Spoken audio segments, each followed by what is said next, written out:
Well, it's now another weekend, just starting to unload everything, and of course the tire went flat, and it's so close to coming off the bead, but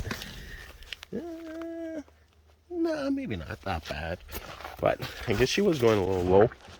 Funny thing is, when we got this thing, it held air for like 6 months, but it just looked like it was going to go down because it's the one tire that's not brand new. Those guys are all brand new. This is the used one. They're all the Goodyear workhorse tires, which I haven't heard of. Is that something CN uses maybe on their tires, and that's why the guy had a surplus of them? So there were factory takeoffs, but I should find a DLT date on those somewhere. Workhorse, I'll look later. That one's a little low too, but starting to unload everything. Just sitting here for 1 week. Some water definitely got in because the mouse poop expanded there. Mouse poop. Mouse poison started to expand. Bee going in there. Yeah, you stay in there. But gotta get everything out of here. I'm gonna rip off that carpet because that's just a moisture block or holding. And then I'll probably pressure wash the inside. Ooh-wee. So yeah, that carpet definitely needs to go out because she is causing a lot of damage. There's a riveted plate in there. But got some of the junk unloaded out of her. Surprised that rear heat's not smashed up anymore. Actually, it doesn't even look like it's smashed up at all. But all my old mouse poison in here, and somehow there's a lot of sunflower seeds in there, but they could have possibly been in there before. It has a center console. Huh, interesting.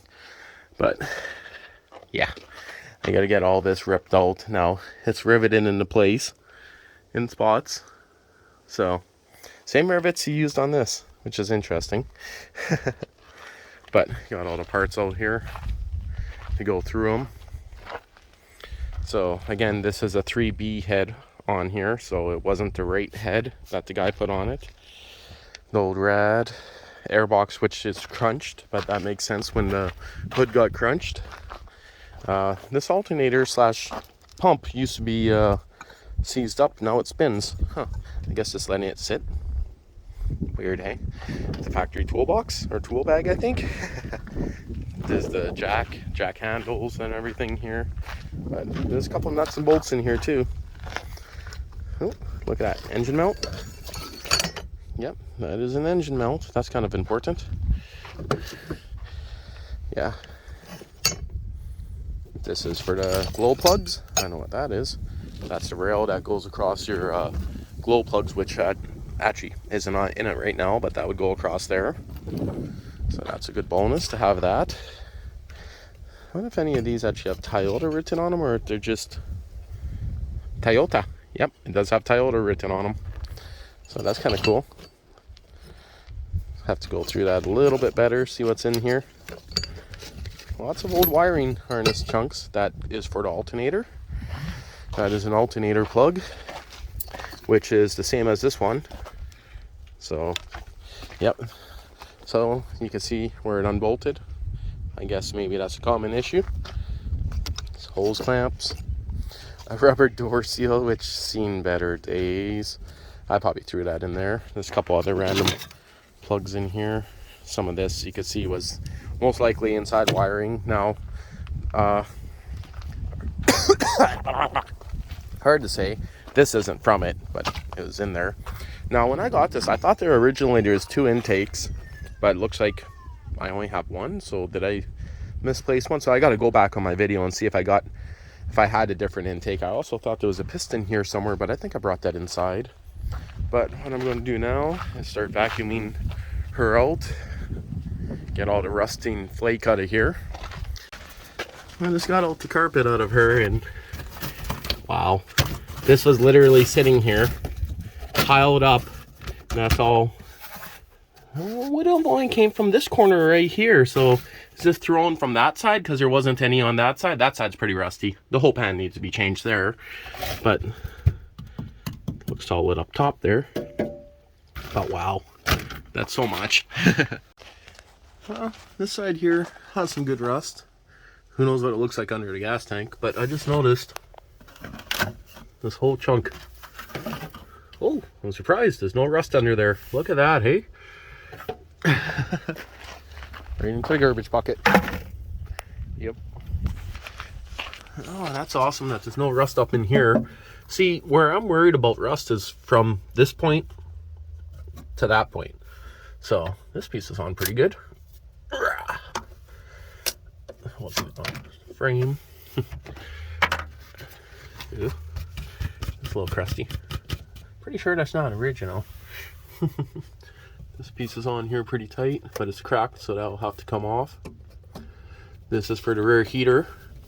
There's also a wire running to the blower fan that looks way too thin for a blower fan, but I guess that's the way it is.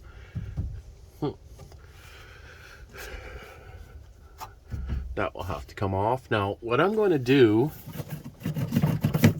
might sound a little crazy, but I'm going to continue vacuuming it out, and then I'm going to take the garden hose and wash her out. Yeah, because we're meant to have the hottest days of the year, even though it's like the middle of August. I'm also going to take out this carpet, of course. I'm going to take the garden hose, wash her out, spray some water displacement 40 everywhere after it dries for a while. And I really think that's probably going to be the best way to do it. Physically take the garden hose to her. But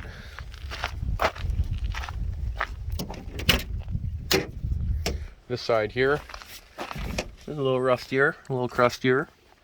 Corners rotted out in there. That's not too big of a deal. But overall, she's good. Now, the transmission cover looks a little crusty here. But that's on the lip.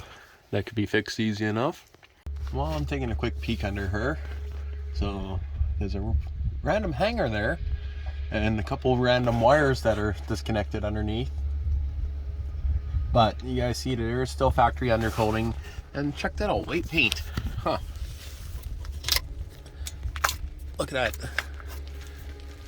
That's interesting. So the rust on the back here, seems like it rusted a little bit over there, but overall looks to be pretty good. Now, what I'm very confused about is I swear I seen these hangers that were rusty, and literally, I swear I seen them ready to break in half. So, random wires disconnected here. What was that, old reverse lights? But, yeah, something cut there too. So definitely needs wiring work. Exhaust, a little bit hangy. But overall, so far, even the diff has some original paint on her. Oh, that's actually like a rubber matting that's going between the frame rail and the vehicle. Is that factory? Do you see that? I guess that's how they used to mount it to the frame. It looks like conveyor belt material, or did someone take off a lift or add a lift? It's really hard to say. But yeah, definitely the wiring is going to need some TLC. Someone definitely played with the wiring, in my opinion. You can see where the carpets, or where he drilled his holes for his rivets here, where he put the plate over the back, because that's rotten. Makes sense. So Louis from Power Mods says he had one of these, and he had one, I think he said, was it a 76, 74? He had one in the 1980s, mid 80s, that was rotten. So it's very common for these guys to rot real quick, but the fact that this one here has some undercoating, you know, makes it look pretty good. So far it's actually a lot better shape than I thought it was going to be in. Wow, look how much wider that is now that I'm in ultra wide. Makes it so much easier to make this video, doesn't it? So again, I'm just laying on my back, finally looking underneath this guy. Let's put the camera in ultra wide, going to delete the last footage. You see that bracket? This is ultra wide, I'm holding it. In normal view, I was seeing only about that. So you can see ultra wide, I'm getting more than double the view. So I'm just in just put it into pro mode, the camera phone. So I'm just looking at the frame rails, seeing if I spot any cracks or any rust spots that are, you know, going to be a trouble in the future. But so far everything actually seems like it's pretty decent shape under here. I was just peeling off some of this factory undercoating here. And a little bit of a spot starting right there. That's why it's peeling, but overall it's pretty good.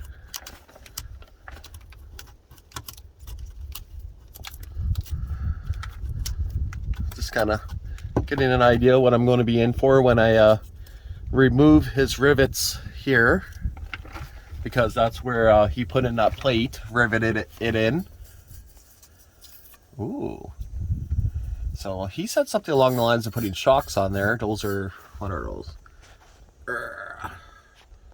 T60. I think he said he got the shocks changed to make it better off-road, so those are definitely don't look like something that'd be on a factory Toyota shock.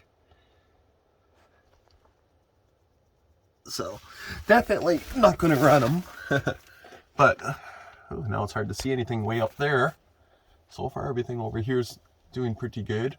Of course I got a flat tire, but yeah, again, you guys can see where some of the undercoating's coming out in the frame rail. So far I do not see any breaks, I do not see any cracks, I do not see any crazy damage to worry about, so that's a good thing. Okay, well, I'll get back to you guys in a bit, but definitely, in my opinion, quite a bit better than I thought she was going to be under here. Okay, I'll turn this off for now.